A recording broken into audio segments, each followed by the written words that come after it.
اللہ کے حبیب صلی اللہ تعالی علیہ وسلم کی وفات اسلام کے لیے ایک بہت بڑا صدمہ ہے، بہت بڑا صدمہ ہے۔ رسول کریم صلی اللہ تعالی علیہ وسلم سے ٹوٹ کر محبت کرنے والے جانثار صحابہ جو ایک لمحے کے لیے بھی اوجھل ہونا پسند نہیں کرتے تھے، ان صحابہ پر کیا بیتی ہوگی جب میرے آقا صلی اللہ تعالی علیہ وسلم اس دنیا سے پردہ فرما رہے ہوں گے۔ عزیزان گرامی، اس منظر کو اگر ہم بیان کے الفاظ میں لائیں تو واقعی آج بھی ہماری آنکھیں نم ہو جاتی ہیں۔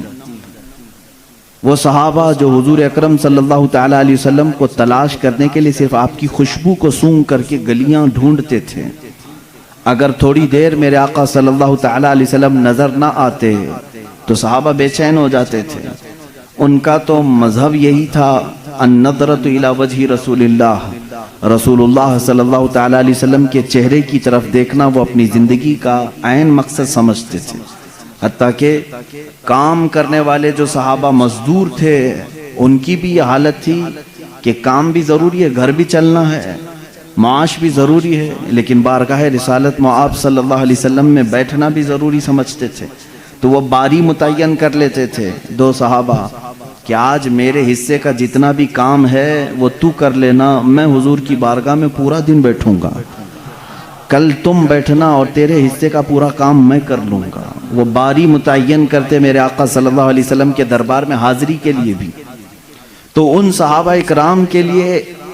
ایک ایسی آزمائش کا لمحہ تھا جب ربیع الاول شریف کا مہینہ آیا، یہ حجۃ الوداع جو ہوا، آخری حج میرے آقا صلی اللہ تعالی علیہ وسلم کا 11ویں ہجری تھی۔ حضور صلی اللہ تعالی علیہ وسلم کو ہجرت فرما کر مکمل 10 سال ہو چکے تھے، 11ویں ہجری چل رہی تھی۔ اللہ کے حبیب صلی اللہ علیہ وسلم حج فرما کر جیسے ہی مدینہ طیبہ تشریف لائے، بیماریاں یعنی علالت آپ کے ساتھ ہو گئی، اور محرم الحرام کے بعد سفر المظفر مکمل میرے آقا صلی اللہ تعالی علیہ وسلم علیل رہے، اور سفر کے آخری ہفتے میں کچھ افاقہ بھی ہوا، صحت بھی آئی۔ پھر ربیع الاول کا مہینہ آیا تو میرے آقا صلی اللہ تعالی علیہ وسلم نے 1-2 خطبے ایسے دیے جو اپنے آخری دنوں کی اس میں وضاحت بھی فرمائی۔ منبر پر کھڑے ہو کر کے ایک مرتبہ آپ صلی اللہ تعالی علیہ وسلم نے یوں فرمایا، اللہ نے اپنے ایک بندے کو اختیار دیا ہے کہ وہ چاہے تو دنیا لے لے یا تو اپنے رب کے پاس جو ہے وہ لے لے۔ اللہ کے اس بندے نے دوسرے آپشن کو قبول کر لیا ہے، یعنی اللہ کے پاس جو ہے اس کو پسند کر لیا ہے۔ اتنا ہی خطبے میں آپ نے فرمایا۔ کچھ باتیں ایسی تھی وقتی طور پر فوراً اس کی سمجھ نہ آئی، لیکن سیدنا ابو بکر صدیق رضی اللہ تعالیٰ عنہ جو رسول کریم صلی اللہ تعالیٰ علیہ وسلم کی باتوں کی گہرائی تک پہنچتے، وہ رونے لگ گئے۔ صحابہ نے پوچھا، اللہ کے نبی صلی اللہ علیہ وسلم نے خطبہ دیا ہے، اس پہ رونے کی کیا بات ہے؟ کہا صدیق اکبر رضی اللہ تعالیٰ عنہ نے، اللہ کے رسول صلی اللہ تعالیٰ علیہ وسلم نے جس بندے کا ذکر کیا ہے کہ اللہ نے اسے اختیار دیا ہے، آپشن دیا ہے، چاہے تو دنیا لے لے چاہے تو اللہ کے پاس جو ہے وہ لے لے، جس بندے کے بارے میں حضور ذکر کر رہے تھے وہ بندہ کوئی اور نہیں، وہ خود حضور ہیں۔ صدیق اکبر نے کہا صحابہ سے کہ اللہ نے اپنے حبیب صلی اللہ علیہ وسلم کو اختیار دیا ہے، چاہے تو آپ سالوں سال کی زندگی لے لیں یا تو پھر اللہ رب العزت کی بارگاہ میں پہنچیں۔ رسول کریم صلی اللہ علیہ وسلم نے دنیا کو ترک کرنے کا فیصلہ کر لیا ہے اور اپنے رب ذوالجلال کی بارگاہ میں جانے کا ارادہ کر لیا ہے۔ یہ ربیع الاول کے دنوں میں، شروع کے دنوں میں حضور اکرم صلی اللہ تعالی علیہ وسلم کے جسم پاک پر جو آثار نظر آ رہے تھے، صحابہ کے لیے وہ بڑی بے چینی تھی۔ کئی نمازیں ایسی تھیں جس میں میرے آقا صلی اللہ تعالی علیہ وسلم مسجد نبوی شریف میں باہر تشریف نہیں لا پائے۔ 17 نمازوں کی امامت صدیق اکبر رضی اللہ تعالیٰ عنہ نے کی۔ ابھی میرے آقا صلی اللہ تعالی علیہ وسلم باحیات تھے، ظاہری زندگی میں موجود تھے۔ 17 نمازیں ایسی ہوئی کہ جس کو صدیق اکبر رضی اللہ تعالیٰ عنہ نے پڑھائی، اور آخری وہ دن تھا، روایات میں 12 ربیع الاول کا ذکر ہے اور بعض میں 13 ربیع الاول کا ہے۔ حضور اکرم صلی اللہ تعالی علیہ وسلم کی ولادت کا بھی وہی دن ہے، وفات کا بھی وہی دن ہے، تاریخ میں لکھا گیا ہے۔ وہ آخری دن تھا جس میں رسول کریم صلی اللہ تعالیٰ علیہ وسلم نے فجر کی نماز پڑھائی صدیق اکبر اللہ تعالیٰ عنہ کے ساتھ، یہاں تک کہ ایک نماز ایسی بھی کہ صحابہ انتظار میں رہتے تھے کہ حجرہ کھلے گا، میرے آقا تشریف لائیں گے۔ رسول کریم صلی اللہ تعالیٰ علیہ وسلم اس ایک نماز میں اس طرح سے تشریف لائے کہ نماز قائم ہو چکی تھی، حضرت ابوبکر صدیق رضی اللہ تعالیٰ عنہ مصلی پر آگے بڑھ چکے تھے، اقامت بولی جا چکی تھی، دروازہ کھلا، حضور اکرم صلی اللہ تعالیٰ علیہ وسلم کا چہرہ جمال جہاں آرا جیسی صحابہ نے دیکھا، سب نماز میں قبلے کی بجائے حضور کی طرف متوجہ ہو گئے۔ یہ تھا نماز میں بھی صحابہ کا ادب و احترام، ان کی کسی کی نماز نہیں ٹوٹی۔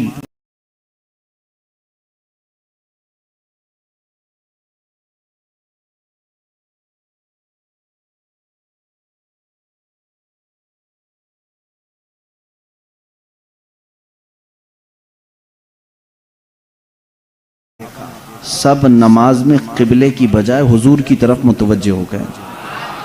یہ تھا نماز میں بھی صحابہ کا ادب و احترام، ان کی کسی کی نماز نہیں ٹوٹی، کیونکہ وہ کعبے کی طرف سے منہ ہٹا کر کعبے کو دیکھ رہے تھے۔ حضور اکرم صلی اللہ تعالیٰ علیہ وسلم باہر تشریف لائے تو اس حال میں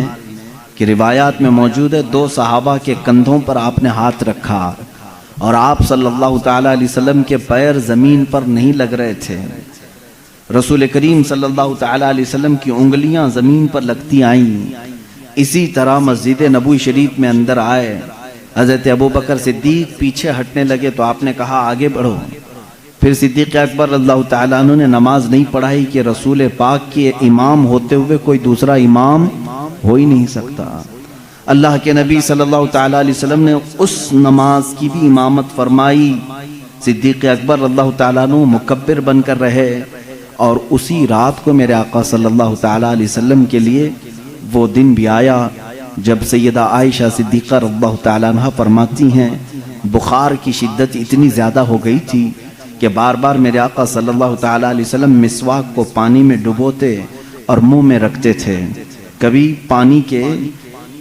چھینٹے حضور اکرم صلی اللہ تعالیٰ علیہ وسلم اپنے چہرے اقدس پر لگاتے۔ یہ سختی تھی نزع کے وقت کی،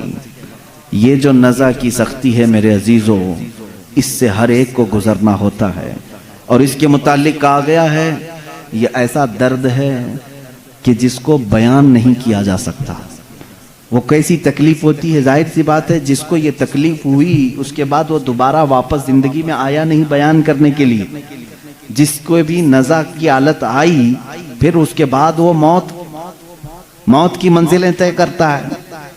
اور ایک روایت یہ ملتی ہے نزع کا وقت ایسا ہوتا ہے، اگر محسوس کرنا چاہو تو اتنا سمجھ لو، نزع کے عالم میں اگر اس بندے کے جسم پر ایک مکھی بیٹھ جائے تو اسے ایسا لگتا ہے کہ پہاڑ بیٹھا ہے، وہ مکھی کا وزن بھی برداشت نہیں کر پاتا، اور اگر ایک قطرہ پانی اس کے حلق میں اتارا جائے تو اسے ایسا لگتا ہے ایک ندی میں نے پی لیا، اس کے لیے ایک قطرہ پانی ایک ندی پانی کے برابر لگنے لگتا ہے۔ شدت کی پیاس، حلق میں کانٹے چبھ رہے ہوتے ہیں، اور روح نکلنے کا جو درد ہوتا ہے، یہ عام لوگوں کی بات میں کر رہا ہوں، ایک ایک ناخن سے ایک ایک جوڑ سے جب روح کھینچی جا رہی ہوتی ہے اور اخیر تک کھینچی جاتی ہے، ناک تک روح کو لایا جاتا ہے، اس کے بعد ملک الموت اس روح کو قبض کر کے لے جاتے ہیں۔ میرے عزیزو، ایک مجھے بات یہاں پر یہ یاد آتی ہے، ماں عائشہ صدیقہ رضی اللہ تعالیٰ عنہ فرماتی ہیں اچانک دروازے پر دستک ہوئی اور ملک الموت آئے تھے، اجازت طلب کر رہے تھے کہ یا رسول اللہ صلی اللہ علیہ وسلم کیا میں اندر آ سکتا ہوں؟ حضور اکرم صلی اللہ علیہ وسلم نے فرمایا عائشہ